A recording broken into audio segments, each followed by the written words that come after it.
Қайырлы күн, құрметті көрермен, қадірлі Әділқазы алқалары. Мен Тынысбек Гауһар Нұрланқызы, Қадырғали Қосымұлы Жалайыри атындағы орта мектеп гимназиясының қазақ тілі мен әдебиеті пәнінің мұғалімі. Бүгін заманауи сабақ атты инновациялық сабақ жарысына қатысудамын.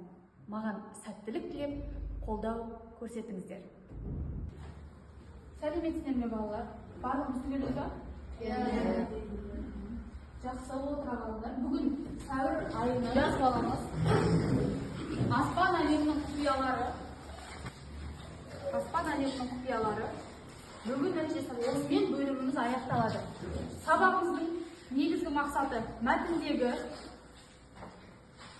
ақпаратты түсіну үшін оның оқылым стратегияларын қолдану арқылы оқу, жалпы мазмұнын түсіну үшін оқу, нақты ақпаратты табу үшін оқу, әрі төл сөз, төлеу сөз, автор сөзінің жасалу жолдарын қызметін білу және төл сөзді төлеу сөзге айналдыру. Бірінші тоқсанда осы төл сөз, төлеу сөз, автор сөзін өттік қой. Бірақ ол кезде бізде тек оның құрылымдық ерекшелігі қолданыс ғана бар.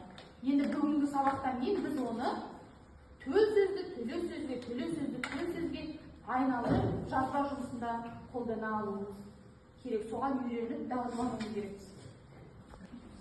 Төл сөзді төлеу сөзге айналдырудың мына бағдарламада бізге ережесі берілген. Біз осы уақытқа дейін төл сөз бен төлеу сөздің ережесін өттік, таныстық. Балалар өздерің білетіндей, төл сөз дегеніміз ол сөйлеушінің өз сөзін дәл сол күйінде ешбір өзгеріссіз төл сөз ретінде беруі, өзгеріссіз беруі. Мысалы, мал жұтайды, өнер жұтамайды деген абай. Осы сөзді қарайтын болсақ, мына жерде айтылған күйінде берілген. Тілмен осы суретті қалай да бітіруім керек.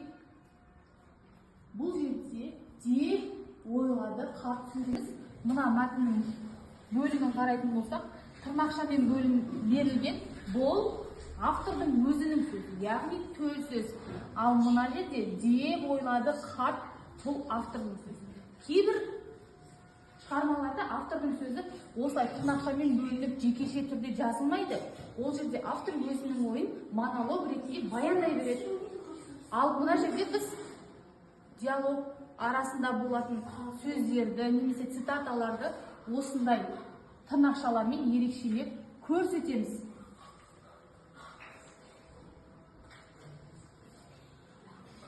Көрсеткен.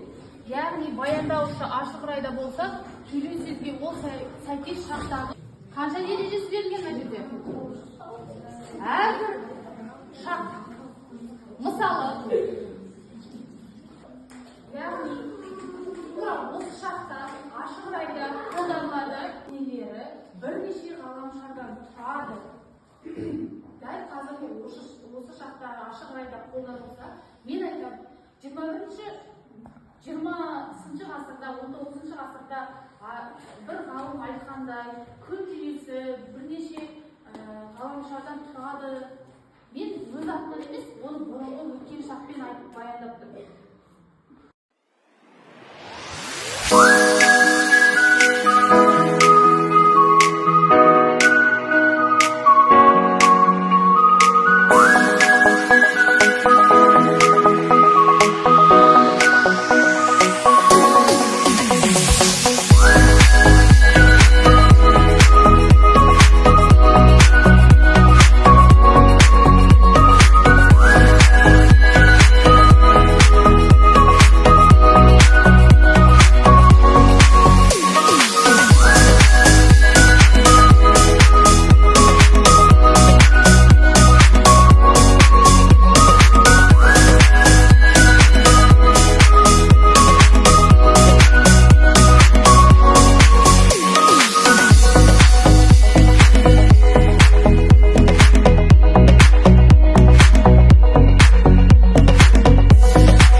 және менің жарынымды басып кете беретінін ренжітті.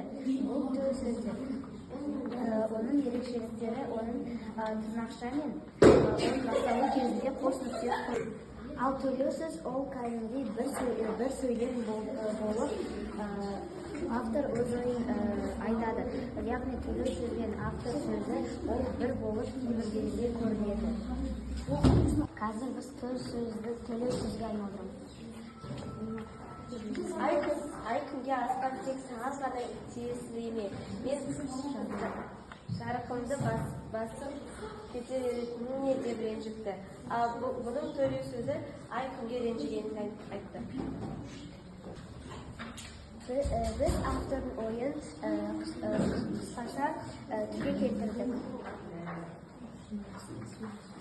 Бұл жерде төл сөз ай күнге асқан тек саған ғана тиесілі еме деп ренжітті. Бұл жерде төл сөз қос нүкте тырнақша және де үтір арқылы ерекшеленіп тұр. Автор сөзі. Сол заманда жер бетінде ерекше бір халық өмір сүріпті. Бұл жерде автор сөзі ешқандай белгісі жоқ. Екінші сөйлем, бұл халықтың арасында екі бауыр күн мен ай бар еді. Бұл жерде автор сөзі сызықшамен ерекшеленіп тұр. Төл сөзде жасалу жолын анықтады. Автор жасалу жолын анықтады. Төл сөздің төлеу сөзге айналдырды. Топпен бірлесіп жұмыс жасады. Төл сөз ай күнге асқан тек саған ғана тиесілі менің жарынымды басып кете беретінін не деп ренжітті. Бұл жерде ерекшеліктері тырнақша және үтір мен сызықша бар. Автор сөзі. Содан бері күн мен ай аспанда ешқашан қатар жүрмейді. Тек күн мен ай тұтылғанда ғана бір-біріне көз салып амандық сұрасатындай болады екен. Бұл жерде автордың сөзі сызықшасы жазылған. Төлеу сөз екеуміз бір аспанда тұрамыз, бірақ адамдар неге сені ғана мақтайды деп ренжісін білдірді. Мен жарық сыйласам, сен тыныштық әкелесің. Екеуміз де маңыздымыз, бірақ бәлкім Тәңір шешер дейді мен күн. Жасалу жолын анықтады. Автор сөздің жасалу жолын анықтап, төл сөзді төлеу сөзге айналдырды. Топпен бірлесе жұмыс жасады.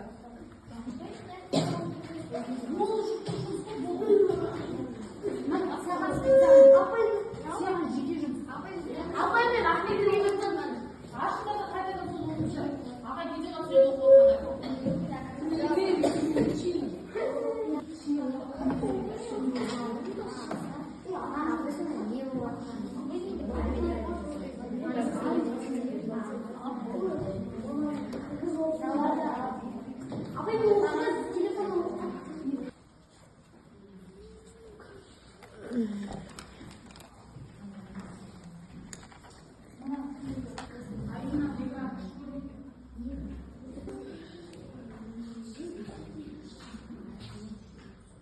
осыған астына комментарий жазшы, сен комментарий жаза аласың ба? Ай мен күннің осығаны дұрыс болмап.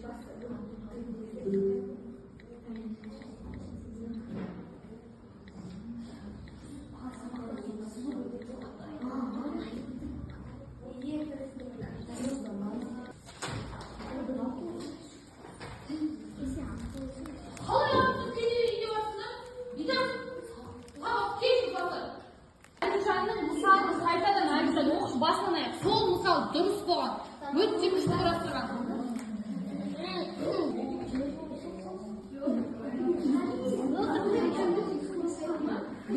Бағана сабақта екен.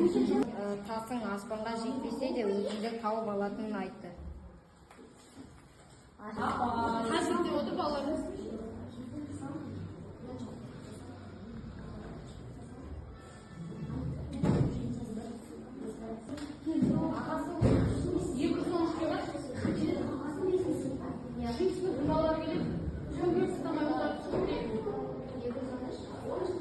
Балалар, үй тапсырмасы. Қазақ халқының аспанмен байланысы тақырыбында 70-80 сөзден тұратын шағын ой толғау жазуға беремін. Күнделіктеріңе жазып алыңдар. Оразғали Әлімжанға қоямыз. Бағана сабақты өте жақсы мысал келтірді.